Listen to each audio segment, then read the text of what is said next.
Yang terhormat Bapak-Bapak dan Ibu-Ibu, salam Pancasila. Pada hari Jumat tanggal 13 September tahun 2024, saya akan mengomentari maksud Mahfud MD menjebak Kaisang Pangarep malah terperangkap atas pesawat Private Jet. Ketika Kaisang Pangarep bersama istrinya Erina Gudono berkunjung ke Amerika Serikat, berpoya-poya makan roti saja seharga 400.000 serta belanja barang lain dengan menggunakan pesawat Private Jet. Uang sewanya saja mencapai 8,6 miliar. Sampai banyak menuding Kaisang Pangarep bersama istrinya Erina Gudono tidak ada rasa empati kepada masyarakat miskin, hanya makan 3 kali sehari kesulitan dan tinggal di kolong jembatan atau di tempat kumuh. Sebaliknya Kaisang Pangarep bersama istrinya Erina Gudono hidup dengan penuh kemewahan, hanya makan roti dan belanja pakaian harus ke Amerika Serikat, apalagi sewa pesawat private jet-nya sangat mahal benar. Akibatnya Ubaidillah Badrun, dosen Universitas Negeri Jakarta dan pengacara Bonyamin Saiman melaporkan Kaisang Pangarep bersama istrinya Erina Gudono kepada Komisi Pemberantasan Korupsi untuk diperiksa karena perilakunya tidak baik yang secara tidak langsung menyakiti masyarakat miskin.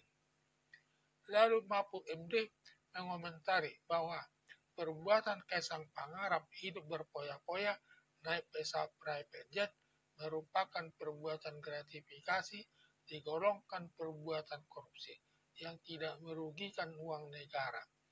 Ancaman hukumannya yaitu seumur hidup dan hukuman badan maksimal 20 tahun. Mengenai berat dan ringannya hukuman koruptor yang melakukan gratifikasi tergantung pertimbangan hakim. Bila pertimbangan hakim banyak alasan yang memberatkan, hakim dapat menjatuhkan hukumannya seumur hidup. Tetapi sebaliknya, bila pertimbangan hakim banyak alasan yang meringankan, hakim dapat menjatuhkan hukumannya selama 15 tahun sesuai perbuatannya. Dalam pernyataan Kaisang Pangarep bersama istrinya Erina Gudono bahwa yang naik pesawat private jet bukan hanya Kaisang Pangarep bersama Erina Gudono, tetapi banyak juga orang lain yang pernah menaiki pesawat private jet. Tidak ditindak Komisi Pemberantasan Korupsi seperti Mahfud MD, Megawati Soekarno Putri, Puan Maharani, Ganjar Pranowo, Anies Baswedan, Yusuf Kala, Suryo Paloh, Ketua Umum Partai Nasdem yang menyewa pesawat private jet untuk kampanye Anies Baswedan ke seluruh Indonesia.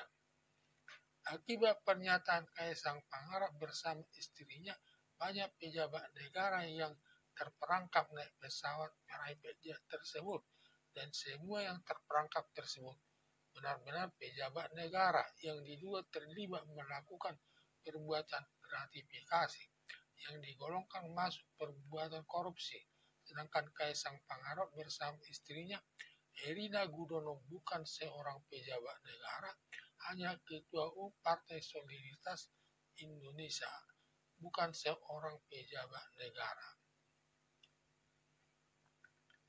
Untuk itu, Komisi Pemberantasan Korupsi harus memeriksa semua yang pernah naik pesawat private jet untuk mengetahui siapa yang memenuhi syarat melakukan gratifikasi terkait naik pesawat private jet tersebut. Karena pemeriksaan pertama Komisi Pemberantasan Korupsi sifatnya bersifat dugaan siapa yang memenuhi unsur gratifikasi. Komisi Pemberantasan Korupsi dapat ditetapkan sebagai tersangka. Yang terperangkap atas pernyataan Kaisang Pangarep, kalau dilihat dari sumber keuangannya tidak mungkin sanggup naik pesawat private jet. Antara lain, Mahfud MD, sumber penghasilannya hanya uang pensiun dan mengajar di salah satu universitas. Sedangkan Megawati Soekarno Putri hanya mendapat penghasilan sebagai Ketua Umum Partai Demokrasi Indonesia Perjuangan. Puan Maharani, sumber penghasilannya sebagai Ketua DPR. Ganjar Pranowo, sumber penghasilannya dari gaji pada waktu Gubernur Jawa Tengah. Anies Baswedan penghasilannya hanya dari pensiun Gubernur DKI dan hasil mengajarnya. Yusuf Kala, sumber penghasilannya hanya dari uang pensiunnya sebagai mantan wakil presiden. Suryo Paloh, sumber penghasilannya diduga sebagai Ketua Umum Partai Nasdem. Kalau melihat sumber keuangan mereka, diduga tidak cukup untuk menyewa pesawat private jet dan diduga uang sewa pesawat private jet tersebut dari hasil korupsi atau bantuan dari pengusaha karena para yang menerima gratifikasi tersebut dapat memberi gantinya kepada pengusaha tersebut, dapat berupa proyek atau keamanan. Sedangkan Kaisang Pangarap bukan pejabat negara, hanya Ketua Partai Solidaritas Indonesia atau PSI. Kalau hasil dari penghasilan sebagai Ketua Umum Partai Solidaritas Indonesia tidak mungkin bisa menyewa pesawat private jet. Hanya saja Kaisang Pangarap bisa menggunakan pesawat private jet dengan gratifikasi pertama atas nama Presiden Joko Widodo selaku Presiden Joko Widodo selain pejabat negara dan pengaruhnya sangat besar kepada para pengusaha. Kedua, atas nama Gibran Rakabuming sebagai wali kota Solo sebagai pejabat negara.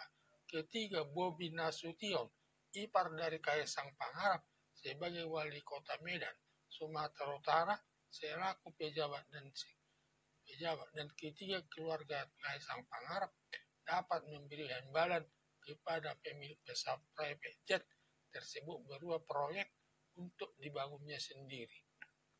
Sesuai pernyataan Wakil Ketua Komisi Pemberantasan Korupsi, Alexander Marwata, menyatakan setiap orang sama kedudukannya di hadapan hukum, walaupun Megawati Soekarno Putri mantan presiden dan sekaligus Ketua Umum Partai Demokrasi Indonesia Perjuangan, Yusuf Kala mantan wakil presiden, Ganjar Pranowo mantan gubernur Jawa Tengah, Anies Baswedan mantan gubernur DKI, Suryo Paloh Ketua Umum Partai Nasdem, Puan Maharani selaku Ketua DPR, dan Kaisang Pangarap selaku anak Presiden Joko Widodo dan mantunya Erina Gudono. Kalau terbukti melakukan perbuatan gratifikasi, harus dihukum tanpa kecuali.